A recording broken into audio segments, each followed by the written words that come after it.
শিয়ালদা থেকে 7:14 2 ঘন্টা 33 মিনিটে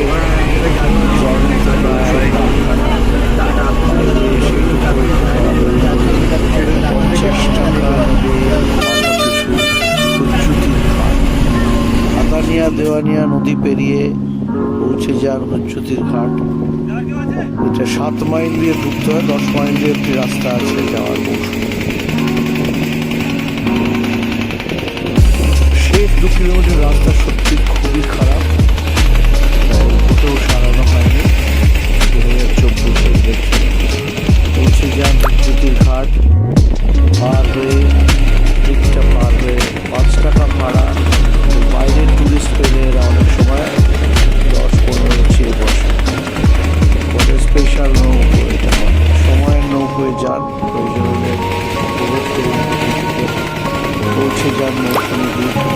ওপারে গিয়ে 35 টাকায় পৌঁছে যাবেন বালিয়াড়া। বালিয়াড়া হচ্ছে বঙ্গোপসাগরের দিকটা মৌসুমী দ্বীপের, এবং এখানে আপনারা বিভিন্ন রেটে অফ সিজনে দরাদরি করে 1000 থেকে 1400 টাকা এসি রুম পেয়ে যাবেন। এখানে মাথা পিছু খাওয়া থাকা নিয়ে সমস্তই হোমস্টে, এবং খুব অদ্ভুতভাবে এই হোমস্টেগুলোতে কোনো রকম বুকিংয়ের রেজিস্ট্রার নেই, যার জন্যে অনেক রকমই আনলফুল ব্যাপার স্যাপার এখানে হয়, চলছে। দ্বীপটা আর বেশি দিন নেই, তবু অনেক বেশি লাগবে সময় তার আগে দেখে আসুন। ঘর থেকে বিচ দেখা যায়।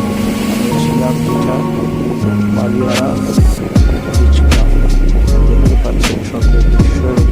সকালে তার সমুদ্রটা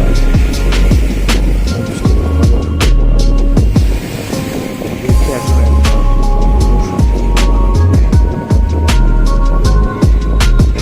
ভালো থাকবেন। যা যাবার প্রবুদ্ধ এইভাবে আপনাদের দিয়ে যাবেন।